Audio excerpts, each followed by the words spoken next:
Asibingelele sikwemukele mbukeni ehlelweni Young Climber. Namhlanje na Young Climber itanga emdlandla lomkhulu.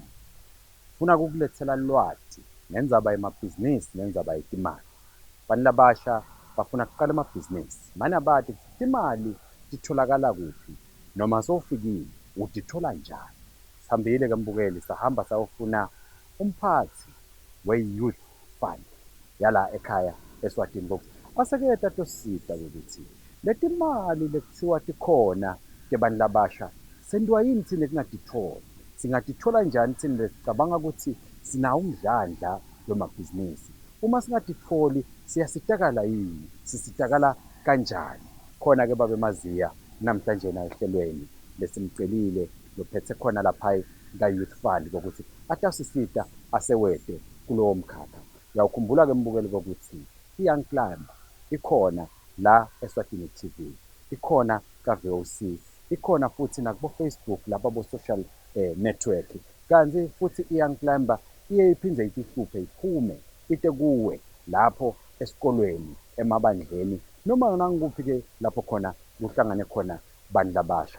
Namhlanje na ikulethela lihlelo lapho khona ikulethela babe Maziya atasikhulumisa kabanti ngathi imali ka youth fund sitithola kanjani. Sethemba ukuthi utalitholokotela lihlelo mbukeli hlala kanye nathi sisangena ehlelweni.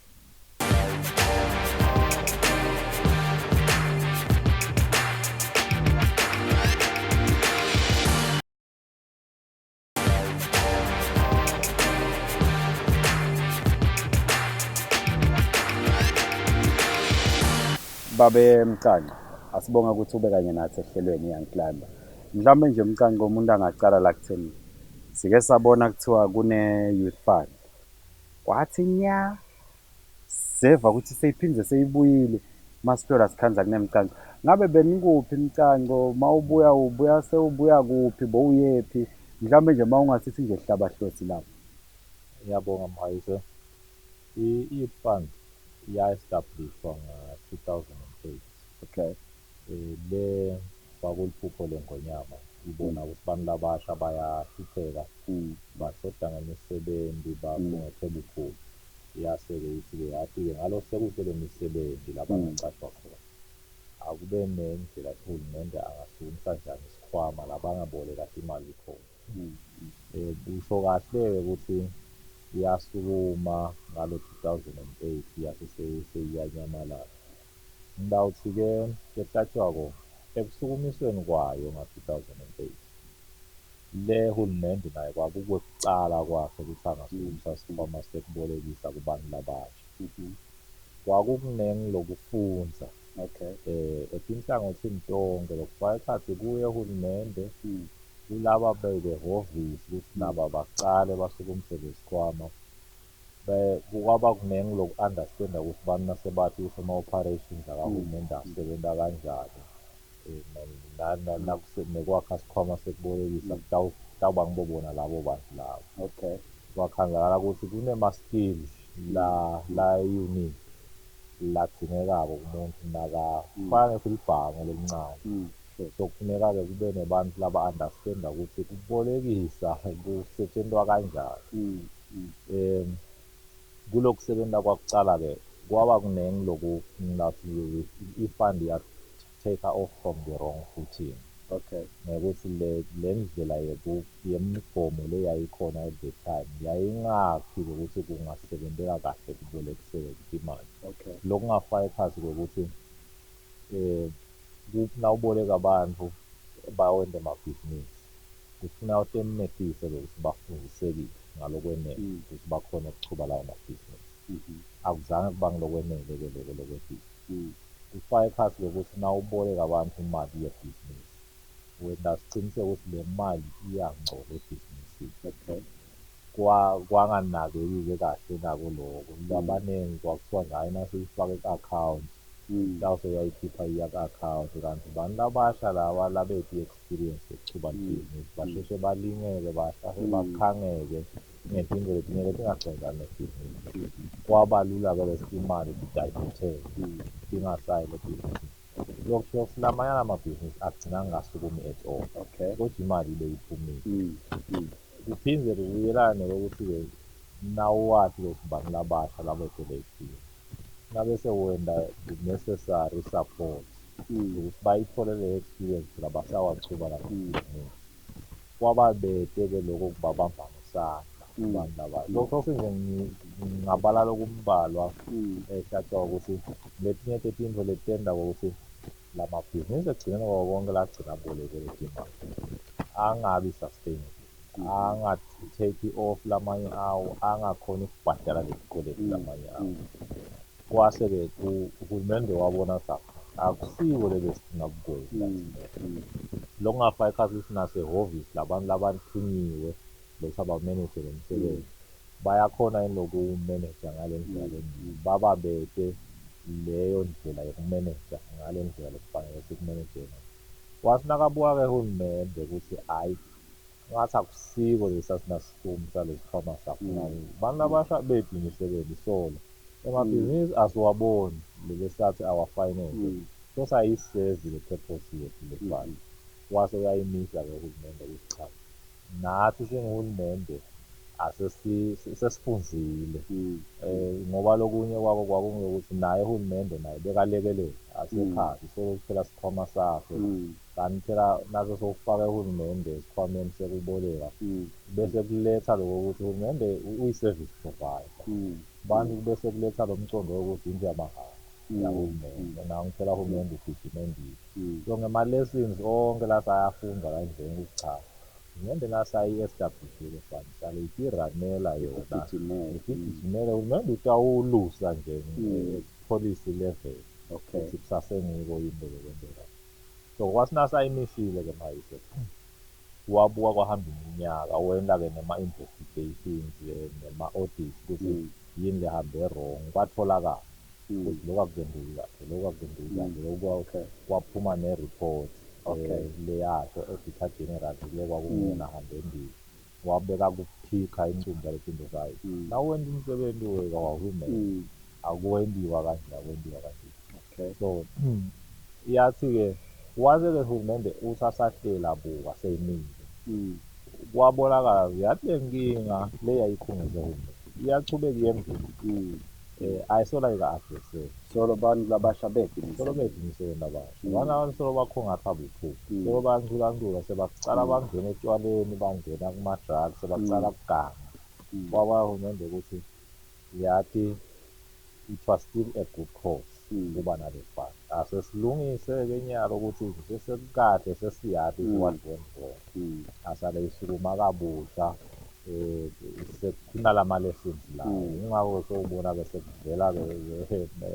lela kamaziya lijaha sewuthi-ke uhulumende asesiyivusele fund but sinema-lessons ne-history lefuneka singayikhohlwa ukuthi sohamba ngeminyaka hey Maziya ngiyabona nje abantu labasha sebayajabha ukuthi hawu thina besitshelwa ukuthi sekunehalala futhi seyikhona ihalala sesitawuphinde sithole imali bese sesiyalingeka sibheka ngala kubomagida sibhekane ngabe umuntu nje unayo ukuthi lisasasa abantu abasha babenalo yini mabafika lamnyango ka-youth nikhanza kuthi bayaphi yini ukuthi kwentiwani noma nje beta nokuthi hayi nami ngicabanga ukuthi ngingayicala ibhizinisi manje le timali zitholakala kanjani ngibone nje ukuthi hawu ngathi assignment ayikendiwa la banjani le babona bavela yini banayo indlengane yebhizinisi mani bathatha nje ukuthi ayi no yona kunayo mani lengane sengiko nje ukuthi cha phela imali ngeke sinike wonke umuntu your independent evaluation ngathi kona ihamba ibukele seyihamba iye nange-character yakho nje ukuthi wena ungumuntu ubuka njani ubakhanza banjani abantu labasha lelivangeli lebhizinisi liyangena indlela lingena kahle yini noma nje ngiyabonga mhayise uthinza umbuto lo mkhulu lo yinkinga lekhungethe live lonke ne-Afrika in general angicale-ke ngithi i-response kubantu labasha uma sivula bese sivule kwesibili inyanga kule response lesayithola ekucaleni nasivula kwekucala kwaba kuningi lokubona kithi ukuthi ungazi ukuthi emaswati lamaningi asasingumkhakha asengakathembi kahle ukuthi ngithi sekhona mbamba le mali. So ngilenye inkinga yokucala besiyibonile leyo.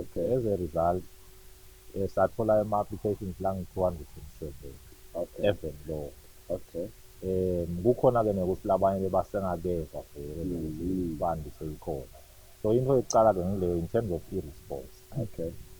Le sithike nase sibuka nyalo nasivula kwesibili. Leli vangelo ungase bese silishumayela selivakavaka.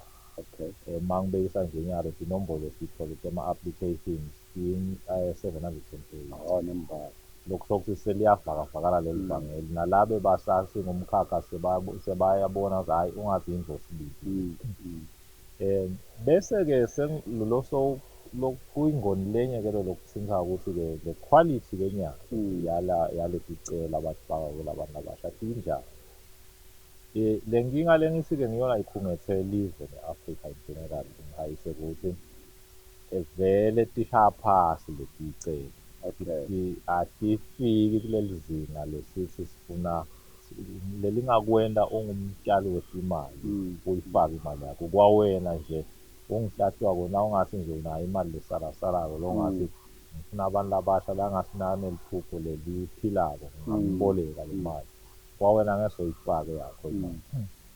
Kubangwa yini-ke mhlahlwa kona i-culture yethu singemaswati i-socialization yethu indlela lesifundiseke ngayo i-education yethu ithi funza cede kufundza uyofundzela umsebenti la utawuhamba uyocashwa khona usebenze. Le ndlela yethu yekufundziseka ikanjalo. Le akukho lobubhizinisi kule ndlela yethu yekufundza.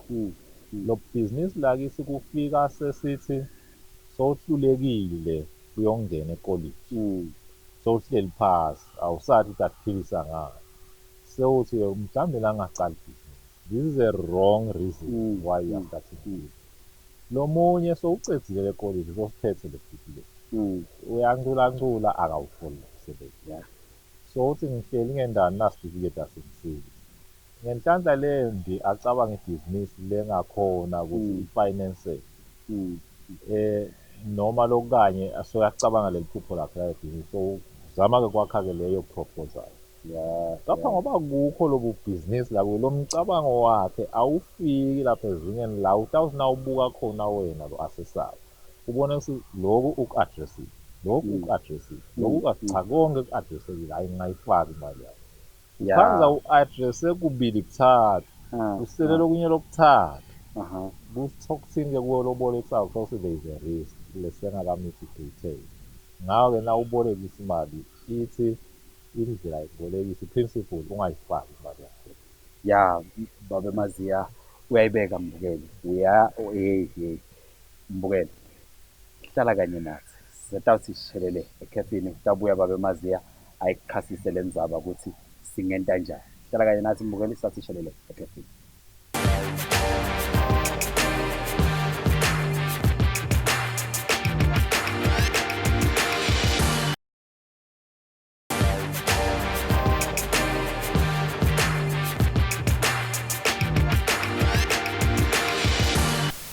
Asiphinde sikumukele mbukeli ehlelweni Young Climber. Namhlanje nangihleli naBaba Maziya la wayo i-Youth Fund.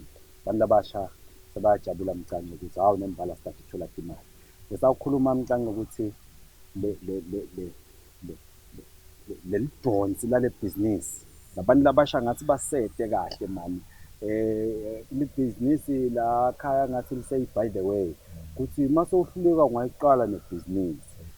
Akusilo umuntu lothi nje asuka ubumbona ukuthi unebukhali bebhizinisi ngokuthi mina vele ngifuna kwenda ibhizinisi noma funza nema skills la acquirishako uyabonakalisa ukuthi ufuna ukuthi lo muntu lona aqale ibhizinisi ufuna ukuthi akhone ukunikeza ama-instructions laqaqile akhone ukulida abantu akhone ukunegotiate akhone noma sebenza nje esikoleni usathi sebenzela yedwa yena useyilona nje yena uyathi dadishela yedwa ebusuku athi idlele mama kakhe kude lobu business but-ke nayo-ke i-youth fund sekuthiwa ayinikete eMaswati nayo imali. Mase kukhonzakala eMaswati ethi imisebenzi kukhonzakala i-youth fund kunemali sekutaba nenkinga ukuthi ninemali njani eMaswati ethi imisebenzi nina nithi hayi phela akusiye kuphiwana le mali. Nikuhlanganisa njani lokho sithi cha noma kungaba bede abantu labethu ibhizinisini kepha nani beni-aplayele niyi-1,000 ngeke simnike noma nigcine senze asimane sikhalele nangu Nkosi yami nathi sitawubonakala ngathi kukhona lesikwendayo. How do you balance? Ngiyabonga Mhayisi. Ibhalansi yokucala la ichamuka from being i-parastatal. Okay. Kube si-department ya-government. Bengidawuthi akusi-possible ukubhalansisa. Okay. But immediately uba yi-parastatal kuhamba embili must be performance based kusebenza kwayo. One of the performance measures kuba ukuthi lama loans lowa issue ayabhadaleka yini. Okay. Akusiwo nje kuphela ukuthi kubalwa ukuthi u-issue mangaki emaloni. So leyo nje ngcingwana leyo yenta lokho ukuthi wathi ukuthi le mali nase ngiyifake lapha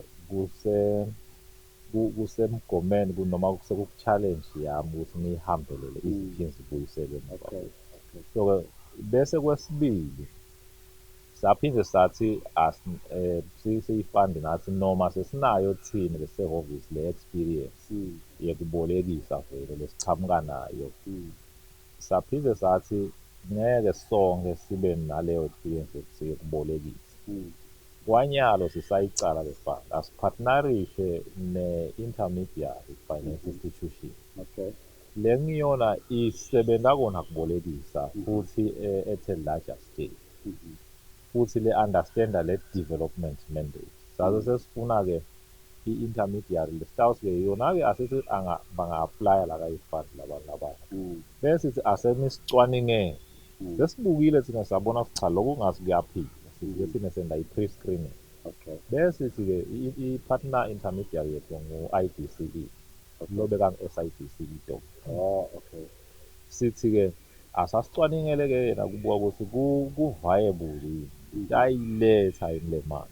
Nale mali la ibolekako vele i-within likhono lale bhizinisi ekhona ukuthi liyibhadale. Okay. Basithi-ke kwenta leyo evaluation leyo bese baya-recommenda-ke bese bayifake. Cha lawa besiwabukile. Okay. Lawa aphasa angayibuyisa le mali. Lawa kusashoda naku nanaku. Okay. Bese-ke thina-ke sicala lapho-ke sajwayele sithi thina we are not a failing institution yokufeyilisa umlomusa. Ngila ihluka khona-ke imodeli yethu kule mabhange. Okay. Amabhange athi decline. Soyotibonela wena zizolungisa kanjani. Youth fund uthi kwanyalo youth fund uthi kwanyalo iphuma phasi esikali. Okay. Bese uthi ishode ngani soyameluleka lo mlomusha. Ushode emakethe takho. Ativakali kahle emakethe takho ukuthi ngibani atakuthengela le produce yakho. Ushode i-trading license. Umthetho wakangwane uthi ibhizinisi lenjengalena awi-operate ude i-trading license. Ngakho na youth fund ngeke ayifinance ibhizinisi lethu i-trading license.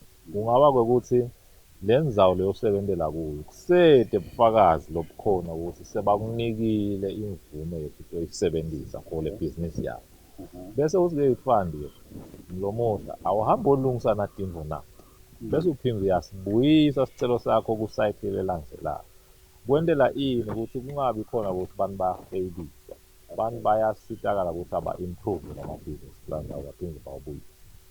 So bese kwesibili-ke sekuba ukhulume ngekubhalansisa ngayo. Kwesibili kubese kuba ukuthi-ke sithi-ke i-mandate yasinike yona hambani nisithi abantu labasha bakwazi ukucala amabhizinisi baboleke imali. Now if utawuthena the business plan ayisi-viable uyajikisa. Sokusawukacedzi kuseva le mandate lanike na government. Bese sihamba-ke the extra mile thina kule business model yethu yokuthi sale lo mhla simsida ukuthi how do you prepare the business plan ukuze itobuya iseyiquality lengcono sokhona ke process ya finance. Bese ngetulu kwaloko sihlashako sithi nabo ke lekukhanzakala ukuthi cha ayaphasile abo ama-application. Sesithi asisathi nje nayimali sabeyocala kusebenza. Okay. Kokucala sidingetisa ukuthi unayo yini training, uyakwati yini ukuchuba ibhizinisi, ukuthi ibhizinisi ngiyimeneja kanjani. Uma sikhanza ukuthi ute sibafaka eklasini. Okay. Noma ungakwati ngiyabekisa zitona ibhizinisi yakho umagesa wayarisha tindi, uthole ama-contract wena wayarisha tindi, wakufunzele. Akusho sinale certificate sekuba ngumagesana soyakwati ukuchuba ibhizinisi yekuba ngumagesana. Thina sesifaka lobu bhizinisi, how do you make electricity business, your electricity skills, how do you make business out of it? Okay. Sesikufundisa lokho ukuthi cha phela imali ke soyabala ukuthi imalini isitoko losithengile shothi ngidawuprice kanjani mina ukuze ngiyoyenda iprofit. Fayikhasi konke lokho ukuthi isebenzi nasenginato ngidiphatha kanjani. Yini imithetho lekuhambisana nekucasha isebenzi. So ngileyo training leyo kodwa. Bese ngetulu kwaloko futhi siphinde sithi naye ke sewuphuphumile ku-training imali sesimnikile. Akusho ukuthi ngoba satrainile sesitamnika sihamba kwechuba ibhizinisi yakho. Nayi halala sewutrainiwe wena vele soyakwati ukusebenza mina nayo imali babayi. Asendi njalo ke manje. Siphinde sithi ke i-practical business ayisi-theoretical. Uningi lokufunda sowula endleleni sowuhamba. Sesiphinde sikunikete-ke mentor. Okay. Lo nguyena kubamba sandla. Sithi kenyalo lona songila kulusa kenyalo ukuthi uyichuba njani. Lo wakufunza eklasini naku kwenyalo ngiko inyalo. Kwathiwa ugcine ama-records ale bhizinisi. Uyawagcina yini? Uyawa-check-a njalo ngenyanga apha emabhizinisi. Kwathiwa ibhizinisi iyabhanga ayibeki imali phasi emcameni. So ubhangile yini? Iphi i-statement sasebhange lesikhombisa ukuthi ubhangile. Sesikhathi sekubhadala sikweleti saka-youth fund. So ubhadele yini isikweleti? Lokho kulandeleleka lokho nalokunengi sesikhathi sekuyofayila ama-tax returns ale bhizinisi. So uwendile yini? Konke lokho so uluseka-ke kude tonke leto ngoma. Letinye-ke ibhizinisi-ke kunenkinto letivukako usachuba ibhizinisi lebo ungakathi plan. Asengithi imakethe lobo unayo sekhona lokushintshako ngayo. Melo lo mentor aphinde akuside ukuthi-ke songathola njani letinye timakethe ngoba egcineni konke le mali utawubhadala ngale sikweleti ngileyo lechamuka le bhizinisi. So le balance-ke ichamuka ngaleyo ndlela leyo la kithi. Mcango sifishwa ngonje ukuthi kayangihlamba isikhathi bese sesuke sithathe amankayi. Mhlambe emava akhe kugcina Mcango nekubakhuthaza nje abantu labasha. Singathi nalo ukuthi kubakhuthaza nje ukuthi cha abantu labasha thina sifuna nje naku nesithola la nala wotani stanisita noma netasisita simsita. Yabo Mhayisa. Angicale ngalo kugcina amahhovisi ethu kwanyalo asatholakala eMbabane kuphela. Sithi kuse-Roos Office Park la bekuyinhloko office ya MTN khona nendawo kwe-Mona Flex. Ngila sitholakala khona amahhovisi. Inombolo 30 tasehhovisi TC 2404 8369 noma 2404 1433. Sibanayo nemahlala ekhukhwini lethi 7606 4002. Siphinde sitholakale naku-website. Okay. I-website address yethu ithi www.yef.co.za.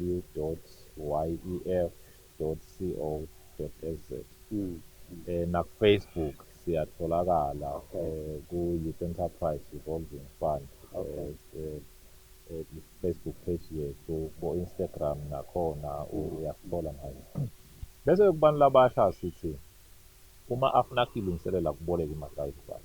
Into yokucala lesiyigcizelela kubantu labasha ukuthi angamele umlomusha kuze kumenyetele ukuthi ifund soyavuka ukuthi omukela sicela. Sikubonile lokho abantu labasha abavamisa kuma bazomela ngihana yona i-business plan. Kanti thina sifinance le business Mhayisa. Kude le business plan akude lesingabona ngako ukuthi yini leyo yenda ukuthi ayibuyisa ile mali. So into icala ngiloko ukuthi umlo omusha nasevile nje ufuna i-fund zokubolekisa abantu labasha akasukume kusukela lelo langa acale ukuthi ilungiselela lodzinga ukuthi atobute ehhovisi lethu atobute asunela iphupho leli kanjena yini lengingafuna ngiyente mina ukuze le phupho lami liphumelele ekubolekweni imali. Simsite-ke naloku le business plan yenziwa njani siyabasita nekubagayida lapho ukuthi i-business plan iyini uyenta kanjani. Ngiyo-ke kucala ehambe endlini. Kwesibili kuba ngile market ukuthi sifune sifaka bufakazi ukuthi ngibani lolo takuthengela lo mkhicito wakho lo muntu awukhicita la ibhizinisi yakho lesibhalwe phasi lekungaba yi-letter of intent kuloyo market yakho noma leyo contract leyo noma leyo tender loyitholile leyo kusupply. Ngilolo kugarantiya ukuthi lo okutakukhicita there is someone ready lokuthatha. Bese kuba ngema-premises la i-operator khona le business lethi imvume takhona kufuna kube khona kube nema-licenses ladingeka amabhizinisi ngokwehlukahlukana kwawo adinga ama-license ngokwehlukana ngaba bo-trading license. Bese lofuna kusebenta ayinkampani funa eyibhalise le nkampani ngalokusemthethweni. Siyibona ngani ngilabo Form J, Certificate of Incorporation, Memorandum and Articles of Association. Kubala lokumbala ngingakufinyeta nje kanjalo flash yabo kodwa lokunenge le application form yethu letholakala ku-website nasetinkundleni inawo lama-requirements lengemuva la imgayida khona lo mlomusha ukuthi nadingo ukuthi itawuthini nembala. Awu Mbukeli, siyathemba ukuthi sove konke elotakudzinga soshaya wabulala babe Maziya lana. Siyathemba ukuthi ke Mbukeli awunawo ukuthi ngilokuthwena wadalwa ngibani ngilokuthwena kunjani nyalo indzaba yakho nempumelelo yakho i-Young Climber ibeka etandleni takho. Akube kuhle kubukela inhlelo etandle lakho. Inkosi ikubusise. Bye bye.